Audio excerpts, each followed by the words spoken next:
जय श्री महाकाल दोस्तों, स्वागत है आपका हमारे चैनल यूएम एस्ट्रोलॉजी में। दोस्तों, ये जो हमारे पास में कुंडली आई है, ये शेयर मार्केट के रिगार्डिंग कुंडली आई है और इस कुंडली में 8 लाख रुपए जो है कर्ज हो चुका है, यानी कि लॉस हो चुके हैं। 8 लाख रुपए का लॉस शेयर मार्केट में कर चुके हैं।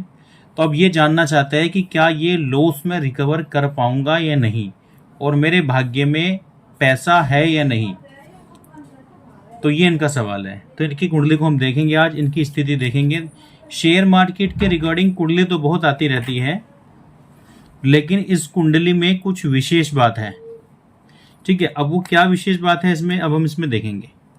दोस्तों, अगर अभी तक आपने हमारा चैनल सब्सक्राइब नहीं किया तो चैनल सब्सक्राइब कर लीजिए। यहाँ पर आपको रियल ज्योतिष मिलने वाला है, आलतू फालतू की बकवास नहीं मिलेगी। जो रियलिटी है, वैदिक एस्ट्रोलॉजी जो है, आपको वो पूरा निचोड़ मिलेगा। ठीक है, और वीडियो काफ़ी लेट आई है, उसके लिए माफ़ी चाहूँगा। ठीक है, तो चलते हैं अपने टॉपिक पे। देखिए, ये जो कुंडली है 18 मार्च 1985 सुबह 11:30 कोल्हापुर महाराष्ट्र से हमारे पास कुंडली आई है। नाम मोबाइल नंबर मैंने हाइड कर दिया है यहाँ पे। ठीक है, ये वृषभ लगन की कुंडली है। वृषभ लगन किसका होता है? शुक्र का होता है। ठीक है, तो इस कुंडली का जो बॉस बनता है वो शुक्र बनता है। शुक्र यहाँ पे बैठा हुआ है किसमें? 12 नंबर अपनी उच्च राशि में बैठा हुआ है। शुक्र जब 12 नंबर में बैठता है तो बनता है पंच महापुरुष राजयोग। कौन सा? मालव्य नाम का पंच महापुरुष राजयोग। लेकिन अगर आप शुक्र को देखोगे तो यहाँ पे 28 डिग्री है। ठीक है, और शेयर मार्केट में देखो, मैंने बहुत सारी वीडियो बना रखी है, उसका लिंक भी मैं डिस्क्रिप्शन में दे दूंगा। अगर आप मेरी वीडियो देखते हो तो आपको पता होगा। ठीक है, कि पंचम भाव जो होता है किसी भी कुंडली में, शेयर मार्केट का जो पंचम भाव होता है वो सबसे ज्यादा इंपॉर्टेंट होता है। अगर आपने वो मजबूत कर लिया तो ये मान लीजिए आपको पैसा मिल जाएगा। उसके बाद फिर छोटी छोटी चीजें, जैसे इंटरडे होता है, राहु के लिए होता है, बुध के लिए बिजनेस, बुध को देखना पड़ता है, लाभ भाव को देखना पड़ता है, और छोटी छोटी चीजें और देखनी पड़ती है। धन भाव की क्या स्थिति बनी हुई है, और जो आपका दैनिक इनकम का घर है ये 7वां, ये छोटी छोटी चीजें देखनी पड़ती है। लेकिन इसमें सबसे ज्यादा जो परसेंटेज की बात करूँ, सबसे ज्यादा इंपॉर्टेंट जो होता है वो 5वां घर कुंडली का होता है। तो सबसे पहले हम इस 5वें घर को ही देख लेते हैं। दोस्तों, मेरे पास में कुछ यूट्यूब पे कमेंट्स भी आ रहे हैं कि ऐसा कुछ नहीं होता है, सिर्फ मेहनत होती है। ठीक है, कि ऐसा भाग्य पर हम विश्वास नहीं करते हैं, ऐसा कुछ नहीं है। तो मैं आपकी जानकारी के लिए बता दूं कि देखिए, भाग्य से बड़ा कुछ होता ही नहीं है। ठीक है, कर्म करके आप अपना भाग्य बदल सकते हो, ये बात सत्य है। इसलिए कर्म महान है, इसलिए कर्म को सबसे ऊपर बताया है। ठीक है, तो जो लोग शेयर मार्केट में काम कर रहे हैं, सीखा हुआ है, कोर्स भी किया हुआ है, 5-5 6-6 साल भी हो गए हैं, आता भी है, लेकिन जब वो ट्रेड करता है तो उसी दिन कुछ ना कुछ प्रॉब्लम हो जाता है, या मन एकदम से चेंज हो जाता है। क्या लेना है, कब होल्ड करना है, क्या असल रखना है, ये सारी चीजें जो होती है, वो दिमाग जो होता है एकदम से शांत, जैसे होता है ना, गुमराह सा हो जाता है, दिमाग काम नहीं करता है, उलझन सी आ जाती है। तो ये सारी चीजें जो होती है भाग्य की वजह से होती है। आपको सब कुछ आता है, उसके बाद भी आप लॉस खा रहे हो, मेहनत कर रहे हो फिर भी लॉस आ रहे हो, सारी कैलकुलेशन लगा दी, गणित लगा दिया, सब कुछ लगा दिया, फिर भी लॉस हो रहा है। तब वहां पे आप देखोगे कि भाग्य है, सबसे बड़ी बात भाग्य। फिर आप अपनी कुंडली में देखो, योग है नहीं। ऐसा नहीं कि आपने कभी सीखा नहीं, डायरेक्ट शेयर मार्केट में और आपने पैसा लगा दिया किसी के कहने पे, तो वहां पे आपका भाग्य काम नहीं करेगा। नॉलेज जरूरी है, सबसे पहले नॉलेज लो, उसके बाद भाग्य की बात करेंगे। अब देखिए, इनकी कुंडली में जो 8 लाख रुपए डूबे हैं, इनके जो लॉस हुए हैं, क्यों डूबे हैं? देखिए, इनकी कुंडली के हम पंचम भाव को देखते हैं। क्या नंबर लिखा हुआ है कुंडली के पंचम भाव में? 6 नंबर लिखा है। यानी कि इनकी कुंडली में शेयर मार्केट का जो प्रमुख ग्रह है, मेन ग्रह जो बनता है वो 6 नंबर कहते हैं, कन्या राशि जो पंचम भाव में बैठी हुई है। तो 6 नंबर बुध, यानी कि इस पंचम भाव का जो मालिक है वो बनता है बुध ग्रह।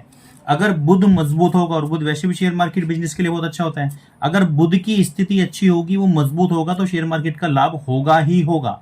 उसके बाद महादशा, अंतर्दशा वगैरह सब चेक करेंगे। ठीक है, अब इसमें बुध की पोजीशन में अगर बात करता हूं तो देखो, बुध बैठा है लाभ के भाव में, प्रॉफिट के भाव में। कहां कहां? शुक्र, सूर्य, बुध, 3 ग्रह एक साथ बैठे हुए हैं। ठीक है, तीनों के बैठने से राजयोग भी बनता है। देखिए, शुक्र बुध बैठता है तो बनता है लक्ष्मी नारायण राजयोग, और बुध और सूर्य का आदित्य राजयोग बनता है। ठीक है, अब यहां पे प्रॉब्लम क्या है? प्रॉब्लम यह है कि बुध अपनी नीच राशि में बैठा हुआ है।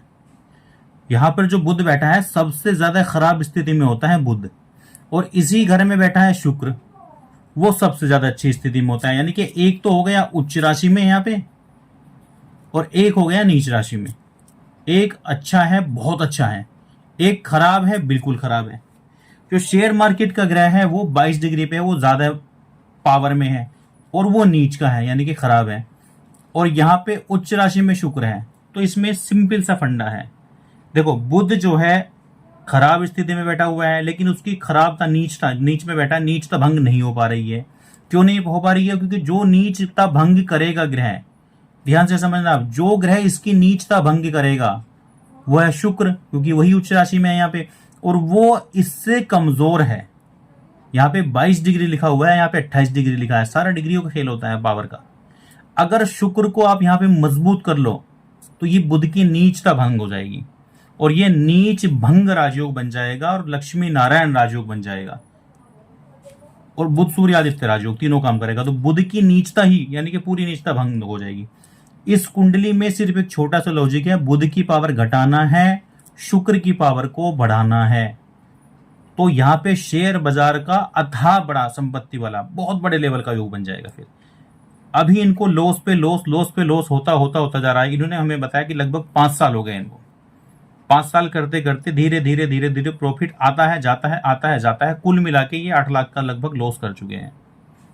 ठीक है, तो अब इसमें बुध की पावर घटाने के लिए बुध से जुड़ी चीजों का दान करेंगे, दान करने से पावर घटती है।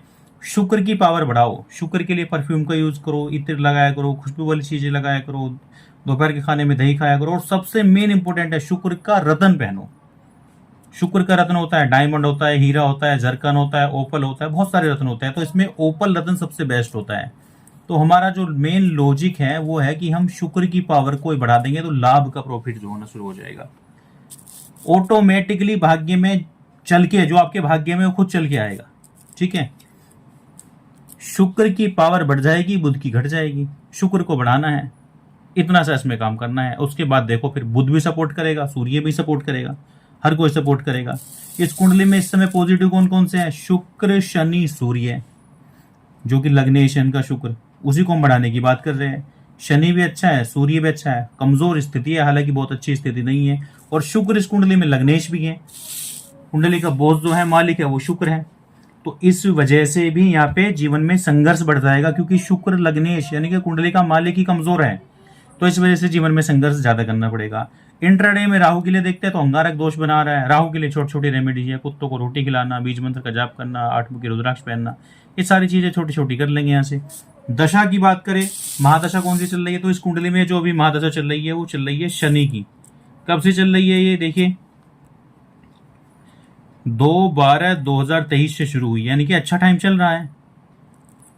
2042 तक बहुत अच्छा टाइम चल रहा है, समय इनके फेवर में है। शनि भी यहाँ पे कमजोर है, चाहे तो एक नीलम भी पहना दीजिए, लेकिन नीचता भंग होना सबसे जरूरी है। तो फायर ओपल यानी कि ओपल स्टोन सबसे पहले बनाओ इन्हें, वही चीज मैंने यहाँ पे 2 लिखी है, 2 उपाय में नहीं है।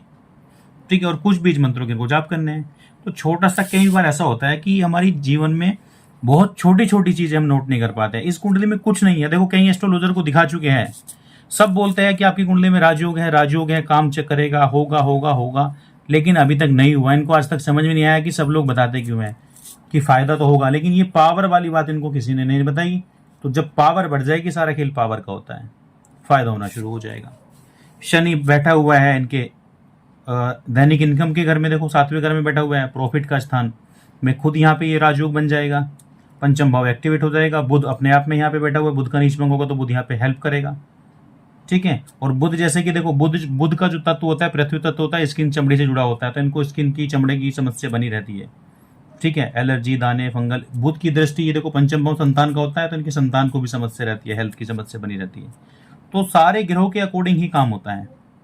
ठीक है, और धन भाव की बात करें, देखिए धन भाव में क्या, यहाँ पे 3 नंबर, यहाँ बुध बैठा हुआ है। तो सारा खेल इसमें बुध का है, बुध की नीचता भंग करनी है, बस वो होगी इसका शुक्र का ओपल का रत्न पहन के। शुक्र की पावर बढ़ाओ, कैसे भी करो आप, शिवलिंग पर इत्र चढ़ाओ, दही का यूज करो, परफ्यूम का यूज करो। ठीक है, बहुत सारे तरीके होते हैं शुक्र की पावर बढ़ाने के लिए। अगर आप शुक्र की पावर बढ़ाते हैं तो बुध की नीचता भंग हो जाएगी।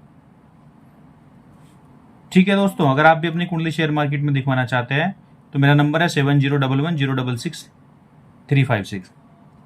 इस नंबर पर आप व्हाट्सएप कर सकते हैं। ठीक है, डिटेल्स ले सकते हैं, जानकारी ले सकते हैं आपकी कुंडली क्या बता रही है, क्या कह रही है। वीडियो देखने के लिए धन्यवाद। Thank you so much.